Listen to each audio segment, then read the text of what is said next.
లేకుండా first question ఏంటో చూసేద్దాం. ఫస్ట్ వన్, క్లైమాక్స్‌లో భైరవ ఆ బటన్ నొక్కగానే ఎక్కడికి వెళ్ళిపోయి ఉంటారు?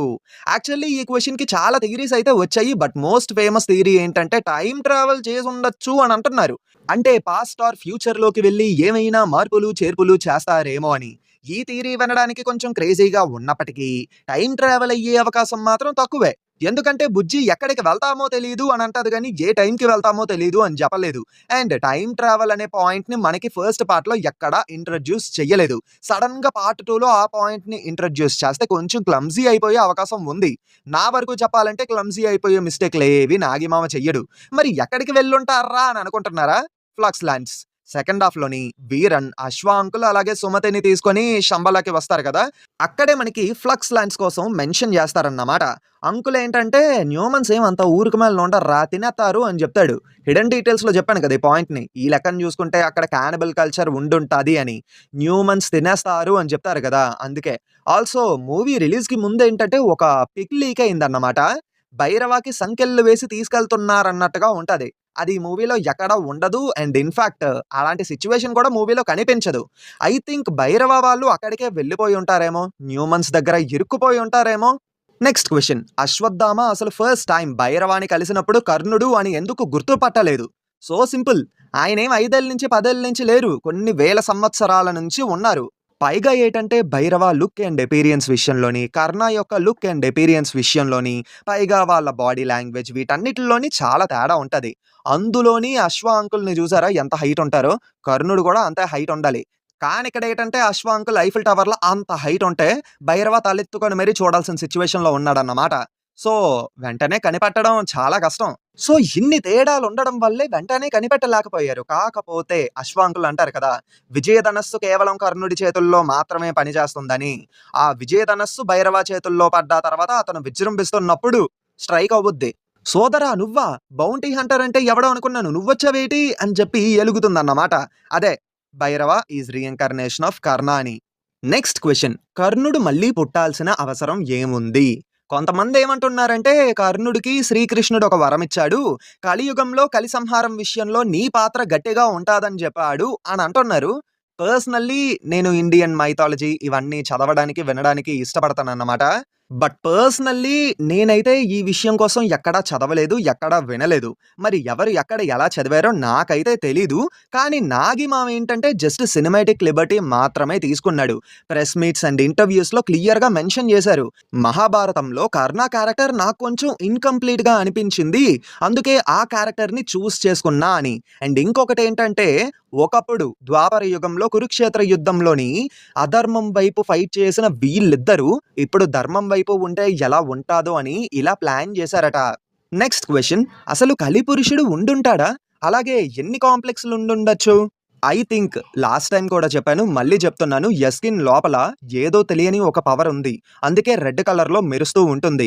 మేబీ కలిపురుషుడు యస్కిన్‌ని చూస్ చేసుకొని తన ప్రభావాన్ని యస్కిన్ ద్వారా చూపిస్తూ ఉండొచ్చు. And Yaskin is a human. ఎప్పటికైనా చావు తప్పదు. సో, ఇంకా బ్రతికుండాలని చెప్పి ఒక ఫార్ములాని కనిపెట్టి ఎక్స్‌పెరిమెంట్స్ అయ్యి చేయిస్తున్నాడు. అండ్ తన దగ్గర ఉండే టెక్నాలజీ అండ్ పవర్‌తోని ఇంకా బ్రతికున్నాడు. హార్డ్‌లీ ఏటంటే ఒక హెల్తీ బాడీ కావాలని జెప్పి నానా కష్టాలు పడతా ఉన్నాడంతే. ఇప్పుడు యస్కిన్‌కి వయసైపోయినప్పుడు ఇంకో బాడీని చూస్ చేసుకోవచ్చు కదా! ఎందుకు యస్కిన్ లోపలే ఉన్నారు అన్న డౌట్ మీకు వచ్చుండొచ్చు. విషయం ఏంటంటే రోగాలతో నిండిన ప్రపంచంలోనే హెల్తీ బాడీ దొరకడమే కష్టం. అందులోని యస్కిన్ లాగా ఈవిల్ మైండ్‌తో తెలివిగా ఉండేవాడు దొరకడం ఇంకా కష్టం. అప్పుడు చెప్పండి యస్కిన్ బాడీయే కరెక్ట్ కదా! అందుకే అక్కడ సెటిల్ అయిపోయారన్నమాట. ఇంకా మీకు గుర్తున్నట్టయితే అప్పుడు ఇంకా కాంప్లెక్స్‌లు కూడా ఉన్నాయని న్యూస్ కూడా వచ్చింది. ఈ లెక్కన చూసుకుంటే కాశీలాగే వరల్డ్‌లోని ఒక 7 డిఫరెంట్ సిటీస్‌లో కాంప్లెక్సెస్ ఉండుండొచ్చు. వాటికి కూడా మానస్‌లాగే డిఫరెంట్ కమాండర్స్ ఉండొచ్చు. అండ్ వాటన్నిటిని మన యస్కిన్ అంకులే కంట్రోల్ చేస్తూ ఉండొచ్చు. Next question. కైరా ఇంకా బ్రతికే ఉంటాదా? తప్పకుండా బ్రతికే ఉంటది మామ. అసలు కైరా అంటే ఎవరు? లక్. తన లక్కే తన పవరు. ఆ లక్‌తోనే బ్రతికుంటాదనుకుంటున్నా. పార్ట్ 2లో ఒక సర్‌ప్రైజ్ కూడా ఇవ్వచ్చు మనకి. భైరవ వాళ్ళని సేవ్ జేసి. అంటే నాకిక్కడో థియరీ ఉందన్నమాట. అంటే న్యూమన్స్ ఏంటంటే భైరవ వాళ్ళని కైమా కొట్టుకొని తినేస్తున్నప్పుడు కైరా వచ్చి సేవ్ జేస్తదేమో అని అనుకుంటున్నా. అయినా ఏంటంటే ఈ ఒంటి కన్ను రాక్షసుడే బ్రతికున్నప్పుడు ఆ బ్లాస్ట్‌లోని కైరా పాపకి ఏమవుద్ది జెప్పండి? ఏం గాదు. ఏం గాదు. అయినా శంబల నుంచి కొంచెం నోటెడ్ పర్సన్స్ ఇప్పుడు బ్రతికున్న వాళ్ళు ఎవరైనా ఉన్నారంటే వీరన్ ఒక్కడే. సో, కైరా కూడా మరియం అండ్ రూమీ చెప్పిన కథల్ని బాగా విన్నాది, నమ్మింది కాబట్టి, తనకి తెలుసు కాబట్టి, సెకండ్ పార్ట్‌లో తన అవసరం ఎంతైనా ఉండొచ్చు కాబట్టి, తనని బ్రతికించే అవకాశాలు ఎక్కువగానే ఉన్నాయి. తరువాతి ప్రశ్న, మిగతా చిరంజీవులు ఎక్కడ? మన పురాణ ఇతిహాసాల ప్రకారం సప్త చిరంజీవులు అంటే 7 చిరంజీవులు ఉంటారు కదా! అయితే మూవీలో ఆల్రెడీ మనకి అశ్వ అంకుల్‌ని చూపించేశారు కాబట్టి, ఇంకా ఆంజనేయుడు, పరశురాముడు, కృపాచార్య, బలి చక్రవర్తి, విభీషణుడు, వ్యాసుడు ఇలా ఇంతమంది ఉన్నారు. వీళ్ళని చూపించారా అనే డౌటు చాలా మందికి వచ్చింది. నాకు కూడా వచ్చిందన్నమాట ఈ డౌటు. కాకపోతే నేనేమనుకుంటున్నానంటే వీళ్ళని చూపించకపోవచ్చు అని అనుకుంటున్నా. ఆల్సో నేను ప్రీవియస్ వీడియోలో కూడా చెప్పినట్టు గుర్తు. అంటే వీళ్ళందరిని మళ్ళీ సెకండ్ పార్ట్‌లో ఇంక్లూడ్ చేశారంటే డెఫినైట్‌లీ టూ మెనీ క్యారెక్టర్స్ అయిపోవడం వల్ల క్లమ్సీ అయిపోద్ది. సో, చూపించకపోయే అవకాశం చాలా ఎక్కువగానే ఉంది. ద నెక్స్ట్ క్వెషన్, కెప్టెనే పరశురాముడా? దీనికి ప్రీవియస్‌గానే ఆన్సర్ ఇచ్చాననుకుంటా. కెప్టెన్ పరశురాముడయ్యే అవకాశాలు చాలా తక్కువగా ఉన్నాయి. తక్కువేంటే అసలు అవకాశమే లేదు. ఎందుకంటే పరశురాముడు త్రేతాయుగం నాటి మనిషి. ద్వాపర యుగం నాటి మనిషి అయినటువంటి అశ్వత్థాముడే ఆ హైట్‌లో ఉన్నారంటే, మరి పరశురాముడి హైట్ ఎంతుండొచ్చో ఒక్కసారి ఊహించుకోండి. కానీ ఇక్కడ చూసుకుంటే కెప్టెన్ అంత హైట్ లేరు కదా! అండ్ 'దుల్కర్ సల్మాన్' గారి రోల్‌కి సెకండ్ పార్ట్‌లో ఎక్కువ ఇంపార్టెన్స్ ఉండొచ్చు అని అనుకుంటున్నాను. అంటే కొంతమంది 'భైరవ' చెప్పిన కెప్టెన్ స్టోరీ ఫేక్ అయ్యుండొచ్చు అని అంటున్నారు. కానీ నాకు తెలిసి ఫేక్ అయ్యే ఛాన్స్ చాలా తక్కువుంది. అండ్ ఎలాగో సెకండ్ పార్ట్‌లో వస్తారు కదా! మనకప్పుడు క్లారిటీ వచ్చేద్దిలెండి. And the most important question, Yaskin ఆ ఫార్ములాని ఎలా తయారు చేశాడు? అండ్ ఎవరు ఎత్తలేరు అని అనుకున్న గాంధీవాన్ని ఎలా ఎత్తాడు? నాకింకా డౌట్‌గానే ఉంది మామ. యస్కిన్‌కి శ్రీకృష్ణుడి డీఎన్ఏ దొరికుంటాదని. ఇదేం ఫ్యాంటసీరా బాబు! స్టోరీ గెస్ చేసినప్పుడు శ్రీకృష్ణుడి డీఎన్ఏ అన్న పాయింట్ చెప్పావు. పార్ట్ 1లో చూపించలేదు కదా అని చెప్పి పార్ట్ 2లో చూపించేస్తారనుకుంటున్నావా? అన్న డౌట్ మీలో కొంతమందికొచ్చే ఉంటది. కానీ నాకు మాత్రం డౌట్‌గానే ఉంది మామ. అంత పవర్‌ఫుల్ సీరమ్‌ని తయారు చేశాడంటే డెఫినైట్‌లీ ప్రీవియస్‌గా ఒక పవర్‌ఫుల్ డీఎన్ఏ దొరికే ఉంటది.